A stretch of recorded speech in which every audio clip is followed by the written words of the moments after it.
Sebenarnya awal terjun ke dunia acting juga 50-50 kayak apakah ini karir yang tepat buat gue. Soalnya kan acting kan maksudnya penghasilan tidak stabil, jatuhnya kayak semacam freelancer gitu kan. Dulu jadi kayak tawaran film pun kayak masih cuma 1, 2 kayak maksudnya belum make it lah, namanya belum ada gitu, masih merintis banget gitu. Jadi untuk punya safety net ya gue harus punya kerjaan kantor gitu. Jadi ya gitu. Ya berarti masih ada pola pikir, gue tetap harus ada pegangan nih duit nih. Saya takut ya.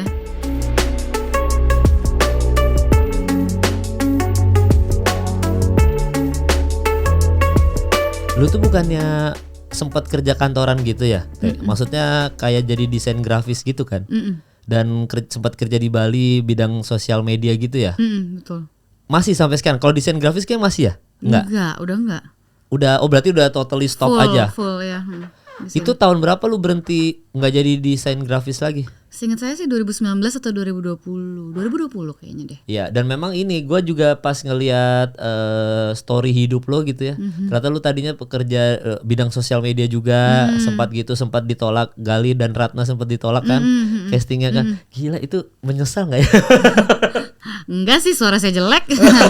Ya kan, of course. Kan disuruh nyanyi ya soalnya ya, disuruh nyanyi ya. Cuma memang kenapa yang bikin lu pengen terjun ke dunia film tuh apa, Teh? Kecemplung aja awalnya. Yang My Generation tuh My Generation film pertama. Itu kenapa kecemplungnya gimana ceritanya? Kecemplungnya benar-benar casting aja iseng. Terus keterima, terus kayak oke, mari kita coba gitu. Oh, padahal di 2012 sempat diajak filmnya Chelsea Islan kan? 2012. 2000 pokoknya ada filmnya Chelsea Islan film dulu pendek. tuh. Film pendek. Film pendek banget. Oke. Nah, itu awal muasalnya diajak film pendek itu gimana? Maksudnya gimana? Kayaknya kita kan sama-sama finalis Go Girl Look. Itu kayak semacam ajang pemilihan model di majalah gitu. Ya, kayak Cover Girl gitu. Iya, Cover Girl. Tapi aku sama dia beda angkatan. Terus kita jadi temenan, kayak masih zaman-zaman Facebook gitu. Terus dia kayak ngajak aku. Salah satu juga talentnya ada Asmara Abigail juga di film pendek itu. Oh, ada Asmara Abigail. Iya, makanya dari situlah asal muasalnya dari Google dulu, baru kayaknya masuk ke dunia entertainment cocok nih. Ya. Keinginan sendiri ikut Google apa sebenarnya ada orang tua yang nyuruh apa? Keinginan sendiri sih, tapi ada dorongan dari teman-teman juga. Dorongan tuh kayak bisa Teh? Kayak ikut aja sih gitu, kayak iseng gitu. Oke, akhirnya keterima dan ternyata happy sama ini apa namanya dunia entertainment ini lumayan cukup happy ternyata ya. Lu kuliah di mana Teh? Di Sastra Belanda UI. Siap, Sastra Belanda UI. Bali tuh kemarin tuh cuma sempet tinggal sebentar aja gitu ya? Iya, 1,5 tahun setelah lulus dari UI. Kenapa tiba-tiba pengen pindah Bali? Soalnya nggak ngebayangin gue kerja kantoran di Jakarta gitu. Jadi setelah lulus gue pindah ke Bali kayak ingin cek ombak aja, kayak kerja di sana tuh gimana sih? Gitu. Oke. Dan ternyata apa culture shock yang lu rasakan ketika lu kerja di Bali dan di Jakarta? Mereka sangat laid back, sangat santai. Even kalau meeting sama klien bisa pakai celana pendek dan tank top aja dan santai. Terus naik motor gitu dan lebih santuy sih aku ngerasanya ya dibandingkan Jakarta yang pace-nya cepet banget, hustle culture. Waktu itu kan gue interview Luna Maya kan, terus dia bilang itu salah satu alasan Luna Maya kenapa pindah ke Jakarta. Oh ya? Karena dia ngerasa di Bali tuh terlalu santai aja. Terlalu santai, betul. Flow-nya tuh santai banget. Terus gue kayak ini nggak bisa nih, gue kayaknya terlalu santai nih, gue harus diburu-buru nih. Harus produktif nih, kayak harus ngapain, melakukan sesuatu gitu. Iya, bahkan di episode sebelumnya kan ada Cinta Laura kan ngobrol-ngobrol. Cinta Laura itu bahkan saking sibuknya beliau, dia tuh sampai nggak punya kehidupan lagi. Berarti cuma kerja doang? Kerja doang. Nah orang-orang kayak lu, Cinta Laura, Mama ya udah pasti di Bali tuh terlalu santai aja. Terlalu santai, ya gue juga nggak cocok sih setelah 1,5 tahun tinggal di situ kayak decide kayak Jakarta lagi deh. Gitu. Berarti bener ya kalau di Bali tuh emang cocoknya buat liburan aja ya, bukan buat kerja dan lain-lain. Untuk beberapa orang, tapi ada beberapa orang yang lebih suka slow living, yang embrace ke slow-nya itu. Jadi kayak nggak apa-apa, nggak mesti hustle culture, nggak mesti kerja terus menerus gitu, bisa sambil enjoy hidup juga gitu. Iya beda-beda sih. Tergantung orangnya. Ya kalau kita ini kayaknya memang nggak cocok sih. Saya sih enggak ya, saya anak urban ya, anak kota. Iya. Berarti kalau liburan lu harus lihat kota-kota dong. Eropa cocok lu berarti. Atau lu liburan justru ya harusnya pantai-pantai. Atau lu suka naik gunung? Suka kok pantai, gunung enggak. Gunung enggak. Gunung terlalu gue kurang paham dengan konsep naik gunung yang capek-capek. Ya gitu. Oh iya, berarti sama kayak gua ibaratnya kita kan mau liburan, mau menghilangkan penat, kenapa harus naik gunung? Kenapa harus naik gunung? Kenapa harus suffering dulu gitu? Walaupun banyak orang-orang yang suka naik gunung tuh kayak ntar lo di atas tuh melihat pemandangan dan itu akan sangat terbayarkan gitu. Cannot relate, maaf. Iya. Soalnya gue pernah, jadi ada teman gue namanya Wendy Walters kan. Dia tuh semenjak cerai sama teman gue, dia healingnya naik gunung terus. Dia menyibukkan diri dengan naik gunung. Terus gue bilang, Wendy lu ngapain naik gunung? Gue bilang, gue kalau mau liburan ya gue mau happy, bukan mau capek. Ngapain gue harus capek-capek lagi? Terus dia cuma bilang, semua orang yang nggak pernah naik gunung akan selalu ngomong kayak gitu. Tapi begitu lu coba sekali, hilang itu stigma. Masa sih? Nah itu makanya. Apa yang dicari? Maksudnya kayak apa yang didapatkan? Apa yang momen yang membuka mata? Di situ tuh kayak nggak tahu sih, kayak berjuangnya itu loh. Jadi kayak misalkan banyak orang yang ngerasa bahwa itu tuh sama kayak perjalanan hidup. Kalau misalkan kan naik ke atas nih capek banget kan. Ya, paham. Saking capeknya begitu di atas tuh ternyata terbayarkan dengan view-nya, terbayarkan dengan gila kita tadi dari bawah banget di situ loh. Oh, prosesnya. Dia suka dengan prosesnya. Ya, ternyata kita tadi jauh banget ya di bawah gitu. Kita udah nyampe sini, gila ya. Itu tuh bikin terharu dan itu tuh bikin kita nge-rewind hidup kita. Jadi kayak seolah-olah kayak refleksi. jadi refleksi. Jadi yang kayak gila ya, ternyata mungkin kita selalu ngerasa nggak puas sama karir kita sekarang, kita selalu nggak ngerasa nggak puas padahal kita mulai dari bawah banget gitu loh. Sekarang ada di posisi ini dan begitu di atas memang rasanya begitu aja. Cuma kalau kita lihat ke bawah ternyata prosesnya sepanjang itu. UT yang sekarang kalau lu lihat dari 2012 menuju sekarang itu tuh mendaki dari gunung yang bawah sampai ke puncak gitu. Ngerti. Itu menurut gue ya, mungkin pas dia lagi jalan kaki, maksudnya kayak jalan mendaki itu dia kan diem kan, mungkin ada ngobrol sama teman-teman, tapi pasti gue yakin kayak mereka kayak meditasi, kayak berpikir sama pikiran sendiri gak sih? Iya kayaknya ya. Kan kayak ya gitu, kayak ngobrol sama diri sendiri. Dan jauh dari society kan. Jadi kayaknya kemarin mungkin hingar-bingar. Distraksi banyak. Sekarang di sini ada bisa alone time sendiri. Iya, bisa ngerasain alam apa segala macam. Ya beda-beda. Kalau gue sih sampai sekarang mau orang bilang kayak gimana pun gue gak akan naik gunung. sama. Bener. Sorry banget. Sorry banget. Kamu kayak gimana tapi emang gak cocok aja. Gak cocok, bener gak dah. cocok, bener. Gue ke Labuan Bajo cuma naik dikit bukit aja gue udah capek. Ngos-ngosan banget kan. Iya, gue juga pernah tuh bukit itu. Gue anak pantai aja, laut, pantai, udah gue sampai di sini. Iya benar-benar cukup yang simpel-simpel aja. Iya, makanya kalau di Bali gue tuh itu tadi kembali lagi soal Bali, Bali tuh cukup untuk liburan doang. Gue nggak pernah kepikiran sekalipun untuk tes tinggal di sana, gue nggak pernah teh. Ya, tapi lu udah pernah. Jadi lu udah punya point of view lu sendiri, lu udah punya opini lu sendiri kan. Ternyata gitu. Ternyata lu tetap cocok di Jakarta, makanya begitu di Bali, udahlah balik lagi ke Jakarta. Di sana berarti lu mengundurkan diri dong dari kerjaan di sana. Mengundurkan diri. Ya. Oh, ngurus sosial media tuh ya? Sosial media marketing gitu kan? Berarti lu sebenarnya secara lu tuh bisa, gua ngerti maksudnya sosial media marketing kan berarti lu bisa memasarkan, lu udah punya ilmunya untuk memasarkan sosial media lo pribadi atau apa segala macam. Sebenarnya jatuh sosial media marketing atau kayak sosial media apa ya, manajer kali ya. Jadi kayak gue megang beberapa account dari brand-brand yang gue pegang di sana. Jadi cuma tinggal upload doang, bukan yang lu menuangkan ide kreatif lo gitu. Kayak tinggal upload doang sih. Tapi gue juga ada tim dari fotografernya, juga ada copywriting juga. Oke. Soalnya memang ada beberapa kayak Asmara Abigail, dia tuh tahu cara mempromosikan dirinya sendiri. Iya, setuju. Iya, waktu podcastan tuh dia bilang, gue sekarang gue tuh malah concernnya pengen jadi produser. Dia bilang gitu, karena gue tuh sebenarnya punya ilmunya untuk memasarkan. Gue kuliah di Milan tuh kayak gitu-gitu. Iya, benar-benar fashion business ya kalau nggak salah. Fashion business, tapi dia tuh ngerti cara marketing sebuah produk. Dia ngerti kayak gimana caranya supaya gue bisa stand out di antara aktor-aktor yang lain. Dia ngerti caranya. Bener.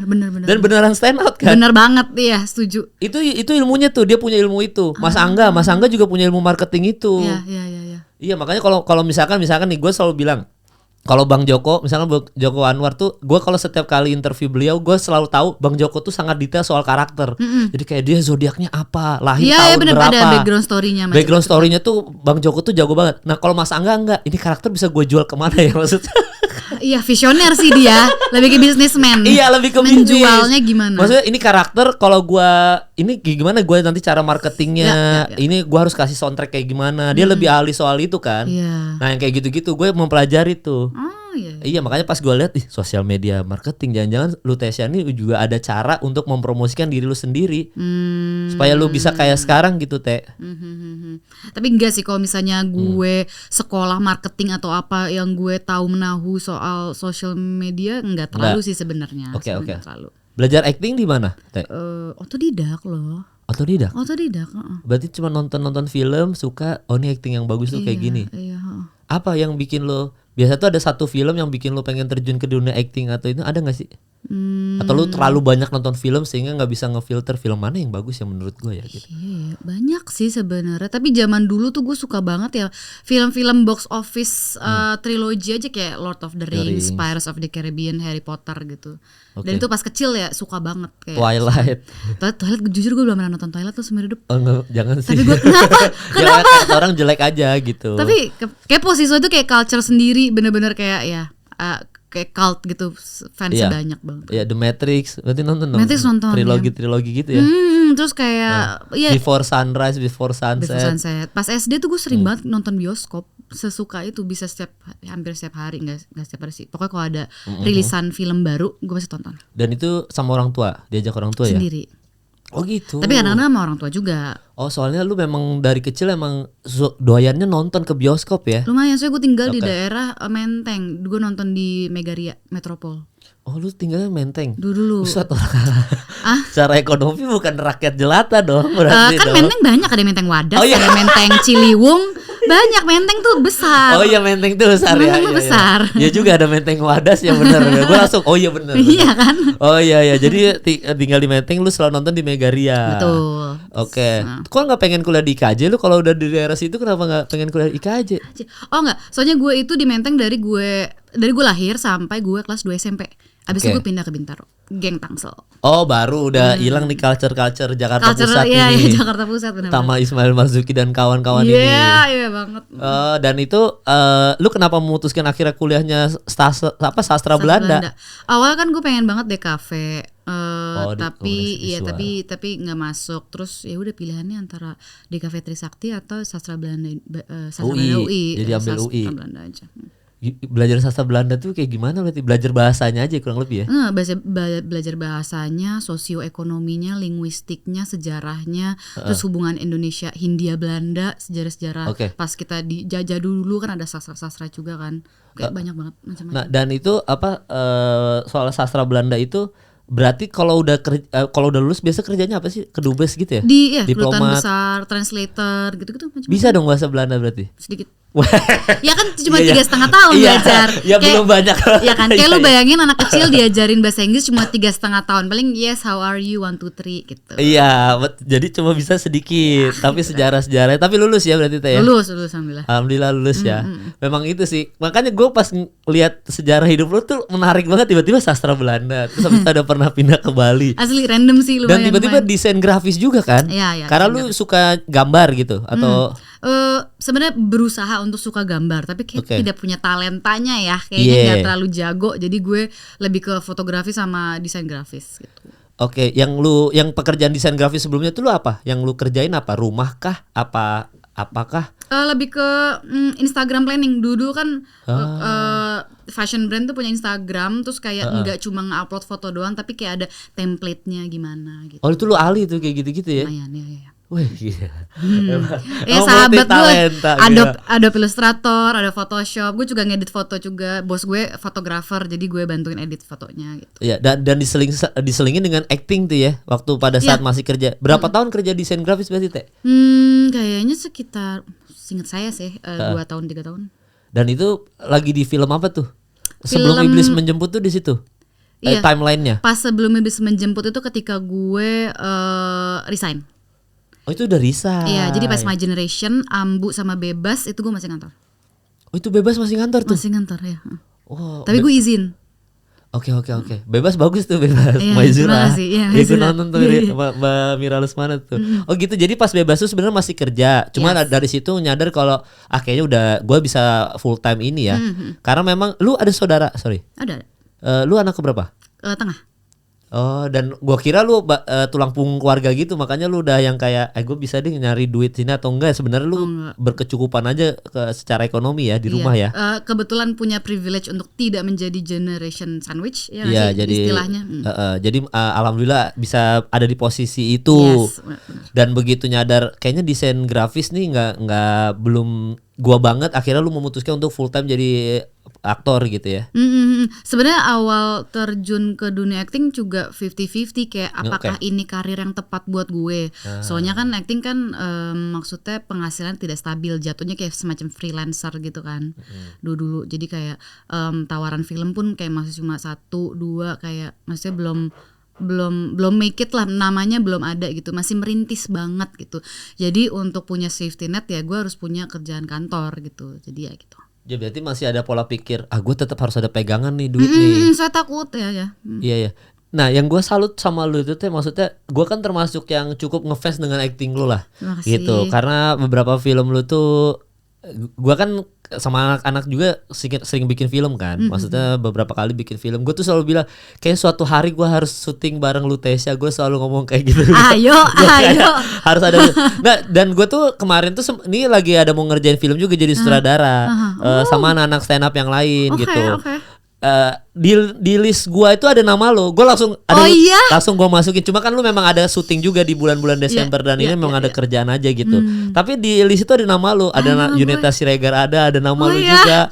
Gua bilang gua mau main sama Ute itu harus tuh gitu-gitu. Itu kalau boleh tahu genre-nya komedi. Aduh. Genre-nya komedi emang. Kalau Big Four kan termasuk komedi ya jatuhnya. Action Big komedi, ya. benar. Ya kalau ini memang full pemeran utamanya ini ya ini gue sambil promo aja. Oh kira enggak agak lain. Oke. Ya udah jadi ya kayak gitu-gitu. Gue bilang sayang belum ketemu nih jadwalnya Takut lagi gue kalau misalnya komedi. Ya belum pernah lu ya? Belum pernah, soalnya gue merasa gue itu bukan orang yang lucu dan gak bisa melucu. Jadi kadang-kadang kemarin pas gue syuting The Big Four tuh sering banget banyak momen yang bisa nih kayak gue improv di sini. Tapi gue improv apa ya? Karena gue nggak tahu. Akhirnya gue sampai nelpon Kristo sama Bang Ari kayak gue ngomong apa ya di sini ya biar lucu dan gak garing gitu. Jadi kayak jujur genre komedi salah satu tantangan terbesar gue sih. Kalau misalnya gue ditawarin gue kayak iya karena sebenarnya kalau komedi yang kalau Big Four mungkin tidak ada kayak komedi konsultan. Iya benar. Kalau di film komedi yang lain yang biasa kita garap misalkan ada kita ada komedi konsultan. Jadi sebenarnya Ute tuh terima skrip udah lucu skripnya otomatis. Bahkan beberapa karakter perempuan yang ada di film komedi justru aktingnya serius. Situasinya yang komedi. Situasi komedi, paham. Iya, jadi kita bikin situasinya lucu sehingga Ute yang ada di situ ngerasa anjir ini situasi lucu banget sih. Padahal Ute acting serius aja. Iya, serius aja ya. Gitu. Lempeng-lempeng aja kayak biasa aja. Jadi ya tapi ya kesulitannya kadang-kadang deliver actingnya aja sih. Iya, timing, punchline gitu-gitu kan. Iya, kadang-kadang kayak gitu ngaruh. Tapi kalau misalkan acting mah serius kayak Ute pada umumnya aja sih. Gitu nanti deh. Oke. Kalau ada komedi konsultannya saya mau. Iya makanya karena ya itu tadi balik lagi gue tuh ngefans sama acting lu gitu. Dan gue tuh ternyata gue baru tahu juga lu otodidak. Lu tuh tadi pekerja kantoran biasa gitu-gitu. Yang kalau menurut lu aja deh, menurut lu pribadi ya, apa yang bisa bikin lu bisa kayak sekarang tuh apa? Apakah karena lu terlalu banyak nonton film sehingga lu mengadaptasi acting orang ke diri lu sendiri? Yang bikin lu bisa acting kayak sekarang tuh apa menurut lu sendiri gitu? Anjir, gue nggak tahu, gue paling nggak bisa kalau ditanyain pertanyaan kayak gini. Soalnya gue bukan tipe orang yang bisa menjelaskan craftsmanship gue. Gue nggak tahu kenapa gue bisa ada di titik ini. Soalnya kan banyak banget orang-orang yang paham acting tuh dari akarnya. Mereka belajar teori, mereka baca buku, mereka ikut workshop dan lain-lain. Sedangkan gue enggak, gue bener-bener learning by doing aja. Jadi kayak waktu berjalan gue main series, main film, jadi ya udah gue learning by doing aja, melihat kanan kiri, observe gini ya gitu. Dan apakah karena lu ketolong sama aktor-aktor yang bagus juga selama lu syuting atau ketemu sutradara bagus sehingga dibimbing? Itu juga. Jadi setiap project gue pasti mendapatkan satu pembelajaran lah gitu. Iya.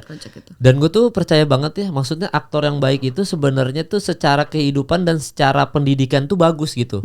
Maksudnya kan lu kuliah yang bener, lu juga bekerja kantoran biasa. Jadi secara pengalaman hidup itu udah cukup luas.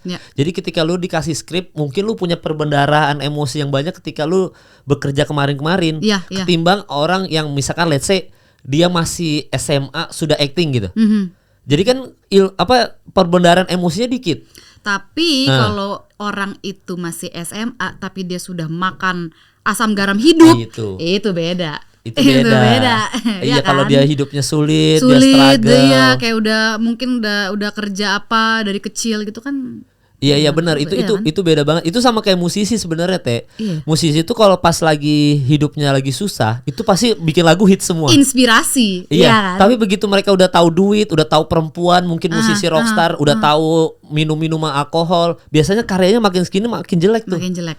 Tapi secara skill, secara musikalitas, gila keren, skill bagus, alat-alat bagus, aransemen, wah keren. Tapi nggak ada soulnya aja, karena dia udah nggak ngerasain hidup susah. Berarti struggling itu dibutuhkan ya untuk kita harus butuh struggling terus. Kalau kata Jack Ma kan gitu kan, kita harus nyari tantangan terus dalam hidup. Tantangan. Kayak misalkan contoh, kalau Jack Ma dulu gue ingat banget tuh seminarnya tuh yang paling terkenal, dia bilang kita tuh umur 20, kita tuh harus mencari tantangan hidup terus supaya kita tuh lapar terus, kita mau cari ilmunya terus. Misalkan 20 sampai 30 kita tuh harus ngejar gimana caranya jadi karyawan yang baik.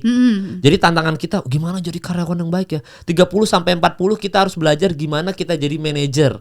Kan udah karyawan baik udah. Kita harus ngejar tantangan baru. Kita harus jadi 40 50 gimana cara kita jadi CEO. Jadi ada timeline-nya setiap 1 dekade. Kalau Jack Ma gitu ngajarinnya. Itu gunanya itu. Supaya lu tuh nggak tumpul otak lu. Lu udah UT udah misalkan lu dapat FFI, wah udah dapat FFI gini-gini. Nah, lu nggak boleh sampai di situ berarti kan, Teh. Iya.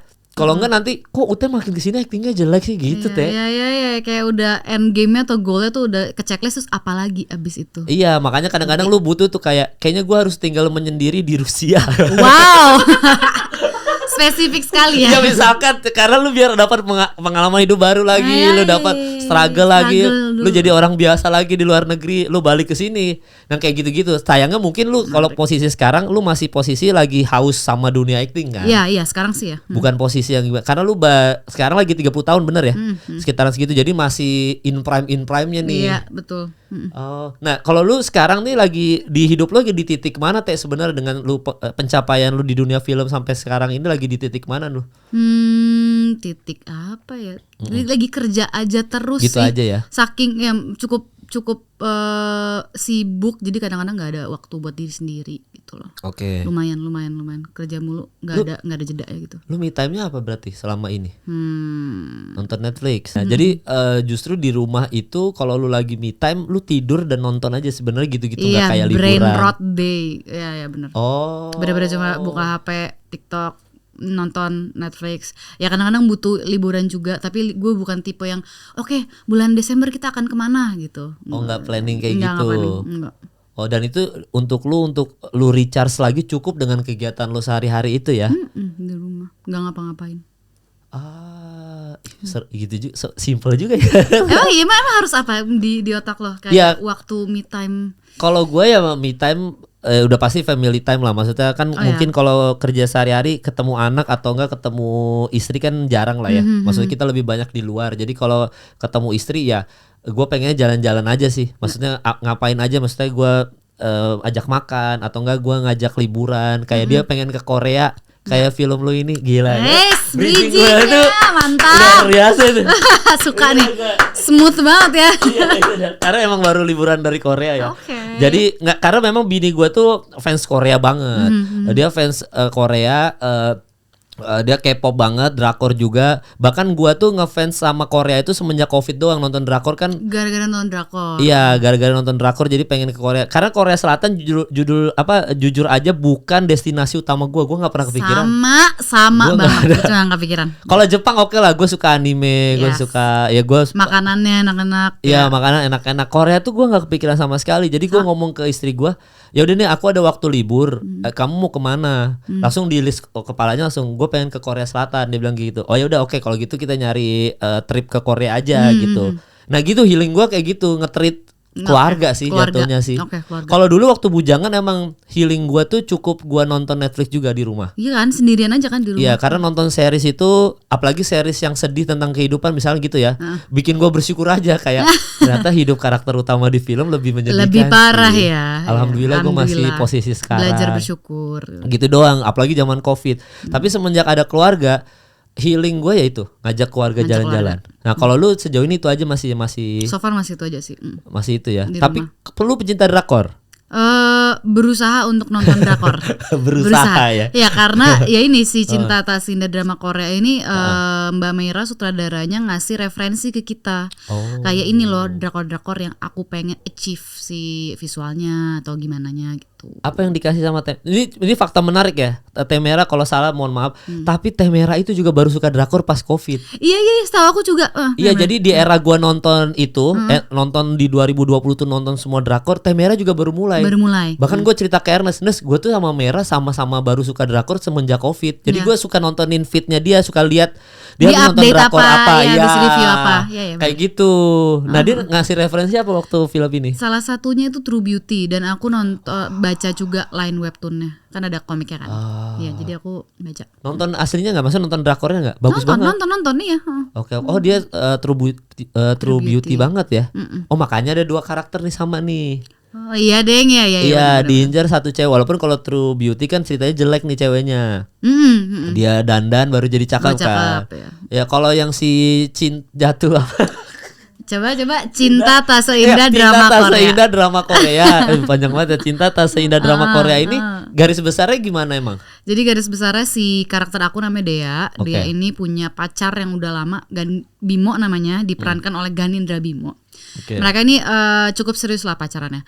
Terus Bimo ini menghadiahi Dea trip ke Korea bersama best friendnya dia, yaitu Tara yang diperankan oleh Anya Geraldine sama Kikan oleh Dea Panendra gitu. Tapi ketika mereka semua ke Korea liburan bertiga, si Dea ini ketemu sama cinta pertamanya pas SMA, diperankan oleh Jerome, nama karakternya Julian. Dan disitulah terjadi, ya bisa dibilang CLBK lah, cinta lama bersemi kembali. Terus kayak jadi pelin-pelan. Terus kalau misalnya dia jadi bingung, Tara lebih prefer kayak udah sama Bimo aja yang pasti-pasti aja, pacar lo yang sekarang mapan, baik. Jakarta tuh, pacar Jakarta ya? Pacar di Jakarta, kayak mapan, baik, kayak kurang apa lagi sih deh gitu. Sedangkan si Kikan ngomong kayak lo kan masih ada unfinished business sama Julian, cinta pertama lo gitu. Kayak udah kejar aja gitu. Oh, ke Korea tuh berarti dalam rangka liburan? Gue ulang tahun. Oh, makanya dikasih trip ya, birthday trip. Dan ketemu ternyata Julian tuh ada di sana. Ya, di Korea. Kenapa tiba-tiba Julian ada di Korea? Karena dia pindah ke Korea. Dan dia sempat tinggal di Korea. Berapa tahun udah menetap di Korea berapa tahun. Oke, makanya ketemu di sana. Habis itu udah selama film berarti akan ada banyak set di Korea ya. Betul. Gimana perasaannya ke Korea? Ya umum aja sih kotanya ya. Tapi jalan-jalannya seru sih. Seru. Emang lu kemana aja selama ke Korea? Aduh, banyak banget lagi. Yang kayak Pulau Jeju gitu enggak kan? Oh enggak, maksudnya Nami Island gitu. Enggak, cuma di Seoul doang. Syutingnya di Seoul kota. Oh, jadi lu explore itu ya. Gue soalnya juga cukup explore, ternyata nyari makanan halal susah ya. Nah, iya ya. Iya, susah loh. Susah deh, iya benar-benar. Iya, maksudnya kalau lu mau makan grill kayak di drama-drama Korea pasti bebas. Rata-rata ya bener babi semua pasti sudah. Ada sih yang halal di Myeongdong. Gue sampai tahu gue. Myeongdong ya. Kita juga kita syuting di Myeongdong. Oh, syuting di situ. Syuting ada yang di Myeongdong. Berarti syuting lokasi di mana aja yang lu inget teh? Banyak banget Myeongdong, di Namsan Tower. Iya. Habis itu di mana lagi ya? Udah sih daerah dan mostly kita juga ngambilnya kebanyakan outdoor di Gangnam shopping itunya yang tempat belanja. Iya dan selama syuting di sana cuacanya gimana, dingin? Dingin sih jujur, kalau nggak salah gue bulan syuting apa itu? Maret April. Oh iya, lagi dingin. Sebenarnya spring sih tapi dingin, anginnya dingin ya. Apalagi di pas shoot di Namsan Tower dingin banget. Saya kan di ketinggian kan, terus kita syuting kayak sekitar jam 2 malam. Soalnya kok singkat aku ya, soalnya harus menunggu publik, orang-orangnya tuh cabut semua baru bisa syuting. Oh gitu, nggak ngeblok dari awal ya. Jadi memang nunggu semua bubar dulu baru boleh gitu. Yeah. Dan jadwal syuting sana normal kayak pagi tetap pagi atau menyesuaikan tadi lu bilang public space aja, karena public space sepinya jam segini lu baru syuting pada jam segitu. Enggak, normal kok. Normal ya, kecuali Namsan Tower doang ya. Oke. Dan di sana pada maksudnya gimana selama syuting di sana, ada kendala-kendala apa teh yang selama ini selama syuting yang lu bisa ceritakan ke saya? Paling itu sih ada satu adegan di mana kita take di depan hotel, di lobby hotel kan outdoor. Tapi ternyata ada gangguan suara jadi nggak bisa take karena suaranya nggak ke distract lah. Ternyata di depan itu ada orang lagi demo. Di Korea lagi demo, jadi itu jalannya cukup jalan gede sih, kayak jalan protokol kayak macam Sudirman gitu, gede. Tapi mereka demonya lucu, demonya tuh ada tempat duduk, jadi mereka semua duduk rapi, teratur, terus kayak pakai papan, terus mereka nyanyi. Udah demonya kayak gitu, jadi nggak ada kerusuhan, tapi tetap aja ada suara gitu, jadi kita nggak bisa take. Nah itu memang salah satu yang menarik dari Korea juga teman-teman. Gue waktu ke Korea kemarin itu sempet ngelihat ada kursi jejer gitu, terus ada kayak Spanduk, stage ya dan spanduk. Ya. Terus gue nanya ke tour guide-nya, gue bilang ini kenapa, ini emang ada hajatan atau apa? Enggak, itu mereka demo. Hah? Kok demo sih? Demonya rapi banget kan? Iya, duduk. Iya. Iya, keren ya Korea ya maksudnya. Asli teratur banget gitu. Iya, terus gue bilang itu kursi-kursi disusun sampai ke belakang gitu, terus ada stage spanduk-spanduk itu lagi hajatan atau ada pilkada atau apa? Gue bilang gitu kan. Enggak, itu mereka demo. Kok gitu sih? Iya, itu mereka rapi banget ya. Rapi banget ya. Oh, jadi pas lu syuting itu di hotel itu ada demo itu. Iya, jadi mesti dipospon dulu syutingnya. Diposponnya 1 hari itu dong kan, atau nanti tetap syuting sorenya atau? Syuting sorenya, seingat aku. Oh, tapi lu syuting di luar negeri selama ini film-film baru ini atau ada sebelum-sebelumnya, Teh? Sebelumnya ada di London sama di Korea juga. London tuh film yang mana ya? Jalan yang jauh jangan lupa pulang. Oh iya ya, itu kan di London ya. Betul. Gimana kalau bedanya syuting di London sama Korea menurut lu?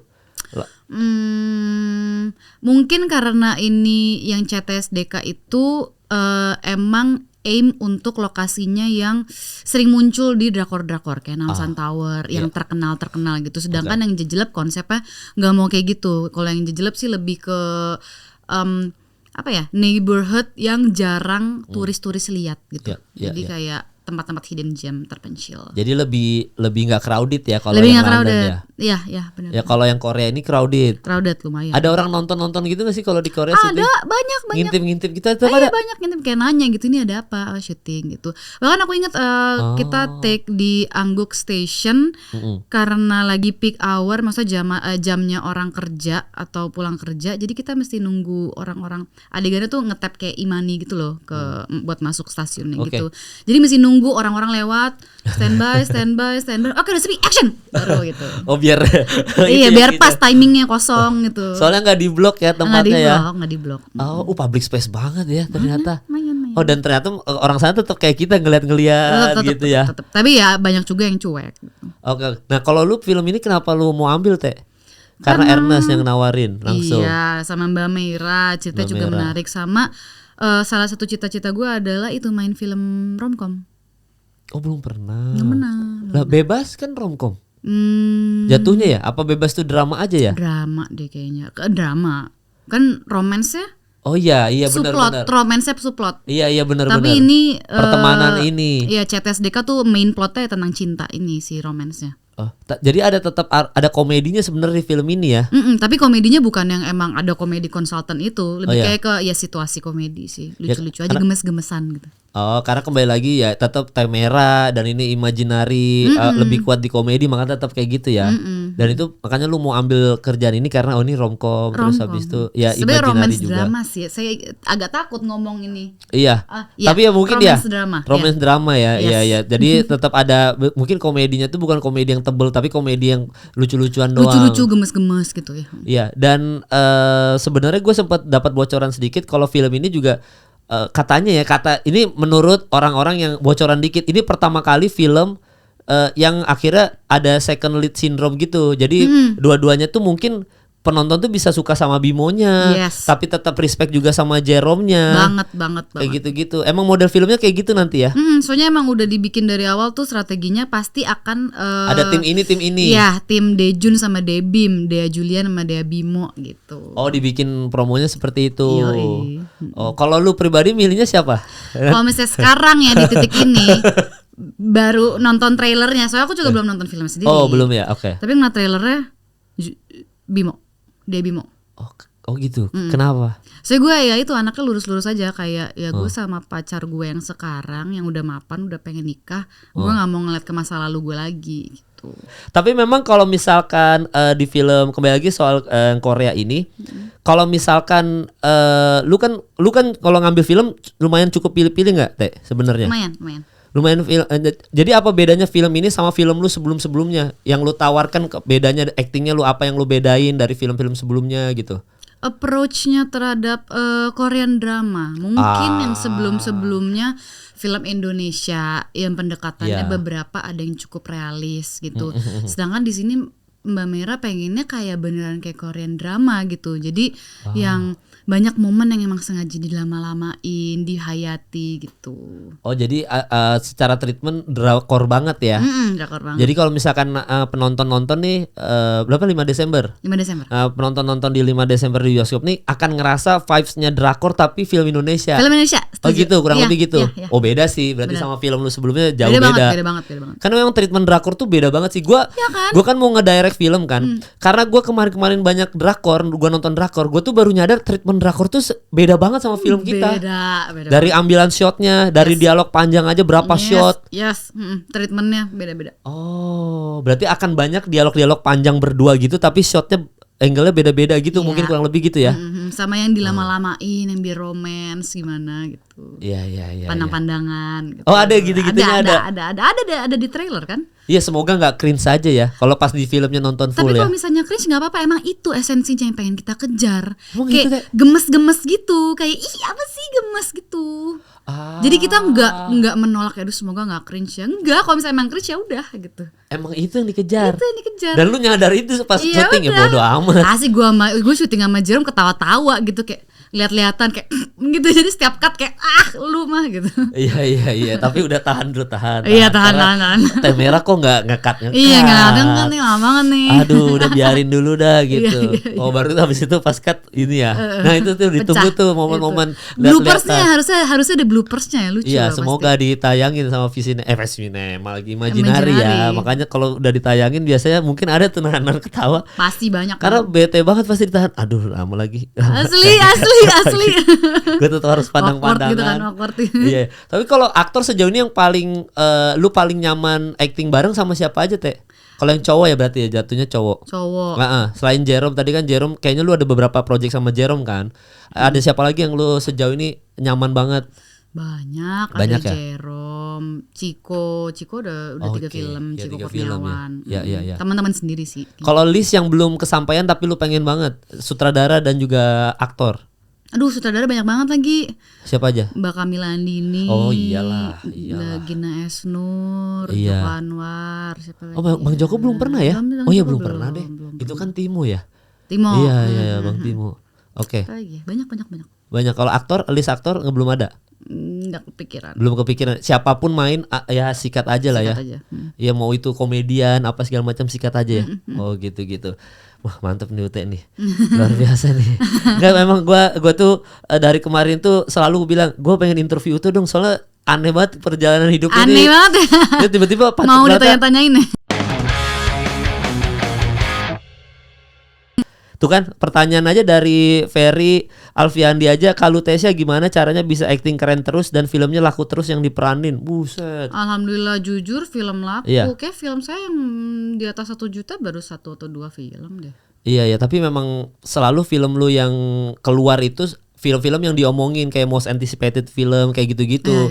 Apapun itu ya, misalnya event Keramat pun kan film-film yang kayak gitu. Nah itu lu ada ininya sendiri nggak, strategi untuk diri lo sendiri kayak gue harus nerima film yang ini deh untuk ngejaga ini gue, karir gitu ya, kredibilitas gue dan karir gitu. Ada gitu-gitunya nggak? Gue lebih ngebaca sinopsis. Sutradaranya siapa, udah sih sinopsis cerita karakter. Udah di situ aja. Terus habis itu lu tinggal karakter gue jadi apa, cuma ke situ doang. Filternya itu aja ya. Oh jadi nggak ada yang spesifik. Gue kemarin udah ngambil film drama 3, kayaknya gue harus horor deh. Nggak gitu. Nggak ada. Tergantung penawaran pada saat itu juga. Oke. Dan lu sempet pernah ngebatasin nggak? Kayak gue setahun cukup 2 deh. Atau lu ambil aja selama lu seneng? Ambil selama gue seneng. Oh jadi nggak lu batasin? Gue eksklusif deh. Gue cuma 2 setahun, cuma 2. Nggak ya? Nggak. Oh jadi buat PH kalau ngajak lu Tesya yang penting dia suka ceritanya. Iya betul. Ajak aja gitu. Ajak aja. Iya. Dan ini ada pertanyaan juga, ex Kapten Gus, ex Keramat kira-kira bakalan ada lanjutannya nggak sih? Nggak ada kayaknya, itu mah nggak tahu sih ya. Ujungnya tuh cliffhanger nggak ya, gue lupa deh. Enggak sih, kayaknya Keramat enggak cliffhanger sih. Enggak. Karena kan Keramat 2 sebenarnya lanjutan dari Keramat 1.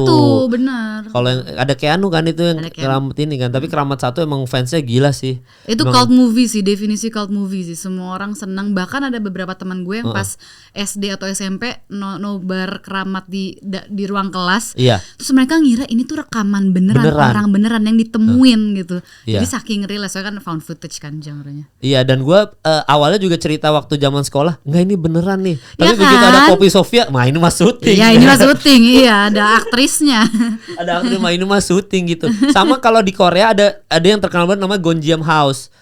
Iya, jadi kan lu kan lagi menggeluti Korea-Koreaan nih gara-gara film ini kan. Ada satu film judulnya Gonjiam House, itu lumayan terkenal di masanya tahun 2017 apa 18 gue lupa. Jadi sama kayak vlog gitu, found footage gitu. Dia ke tempat paling angker di Korea. Namanya Gonjiam House karena itu rumah sakit jiwa terbengkalai gitu.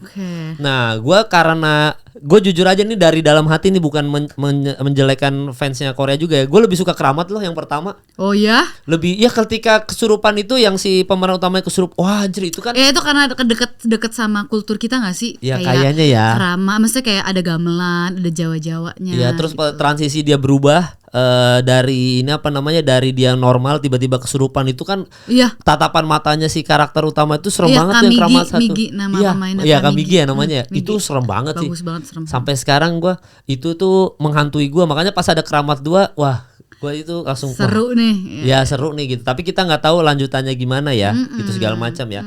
Jadi ini juga bagus nih buat yang terakhir. Kak Ute, ini dong saran gimana caranya supaya bisa punya karir yang bagus seperti Kak Ute, ada saran nggak? Nih ditanya ini. Ya karir dunia entertainment. Ya, kalau karir bank manajerial. Iya nggak bisa, maksudnya punya karir kayak gimana? Langsung ngomong ke kamera aja, ngejaga karir, attitude kah atau disiplin kah gitu. Paling itu sih ya, attitude, disiplin, apa ya, berusaha maksimal aja sih, dan menurut gue, ya skill sama talent itu sangat-sangat berperan di industri ini. Tapi salah satunya juga yang sangat berperan adalah attitude. Jadi itu ngaruh menurut saya. Jadi kalau misalkan lu misalkan mau punya karir apapun itu, ini kan general ya. Berarti kalau menurut Ute kita harus mempelajari dulu bidangnya sampai hatam atau terjun dulu aja nanti learning by doing kayak Ute tadi bilang, baiknya gimana? Kalau saya sih learning by doing, tapi jangan lupa mungkin pas awal-awal karir seperti saya kayak butuh safety net deh gitu. Jadi kayak jangan lo melepaskan kerjaan kantor lo atau penghasilan main income lo terus lo terjun ke dunia entertainment dengan modal nol, dengan modal nekat, itu gak jujur deg-degan ya. Iya, jangan kayak gitu ya. Iya, kalau saya sih kalau kalian berani silahkan gitu, dan ingin mencoba peruntungan silahkan gitu, tapi saya sih enggak. Jangan ya kayak gitu ya. Jadi tetap harus ada pekerjaan yang aman dulu. Jadi kalau di sini gagal, tapi ngaruh nggak sih Teh? Maksudnya kalau misalkan lu udah punya kerjaan yang sini, lu ngerasa ini aman, di sini kan berarti lu ini setengah hati dong, nggak 100% dong, karena gamblingan nih gue lempar aja deh. Iya, makanya lo baca situasi dulu ketika your second career udah lumayan took off, kayak oke nih gue udah dapat banyak penawaran, udah lumayan maksudnya karir gue udah lumayan pengen naik gitu. Ya baru bisa shifting karir gitu. Iya, karena kalau lu pribadi nggak langsung 100% di dunia acting kan, pasti lu masih 100% di pekerjaan yang lama kan. Momennya kapan akhirnya memutuskan itu? Karena pas abis film Bebas, mulai di calling banyak orang gitu berarti momennya ya. Iya kayaknya gitu deh. Baru lu gue udah mulai aman nih kayaknya nih, secara pekerjaan udah mulai tawaran, baru akhirnya bismillah deh gue lepas nih. Iya kayak gitu. Persis. Dan sayangnya tidak semua orang seperti Ute tiba-tiba langsung naik. Iya juga ya, sulit. Jadi dicoba-coba dulu aja. Iya, dicoba-coba dulu aja teman-temannya. Kalau misalkan mau ngikutin karirnya Ute tuh, lu harus hati-hati juga. Mungkin kalau Ute beruntung karena dapat gift juga dari Tuhan bahwa lu bisa acting yang bagus Teh. Iya. Gak semua orang sehoki lo, gak semua orang seberuntung lo gitu. Tapi yang penting adalah tetap harus ada safety net ini yang aman dulu. Lu kerjain yang lu suka, ini berarti ini passion lu kan? Iya benar passion. Iya, ini kan passion lu yang di luar kerjaan sehari-hari. Iya. lu colong-colong aja dulu ya. Colong-colong dulu. Tapi kalau sekali dikasih kesempatan yang penting maksimal aja. Iya, maksimal. Nah, itu resepnya teman-teman. Pokoknya thank you Ute buat filmnya, jangan lupa ditonton 5 Desember 2024 ya. Filmnya judulnya Cinta Tak Seindah Drama Korea. Ya, saya sudah bisa. Terima kasih teman-teman. Pokoknya kalau mau lihat vibes drakor tapi pemainnya semua orang Indonesia, walaupun sebenarnya ada bahasa Korea juga kan. Ada dong. Tetap set-set yang identik, yang kayak makan-makan yang apa kan suka makan di Korbek. ya kayak gitu tetap ada. Maca, ya itu tetap ada. Jadi kalau kalian mau nonton film yang vibesnya drakor banget tapi yang main adalah aktor dan aktris Indonesia, nonton film ini 5 Desember teman-teman, ditonton di bioskop seluruh Indonesia. Thank you Ute, thank you buat yang udah nonton. Sampai bertemu di episode selanjutnya.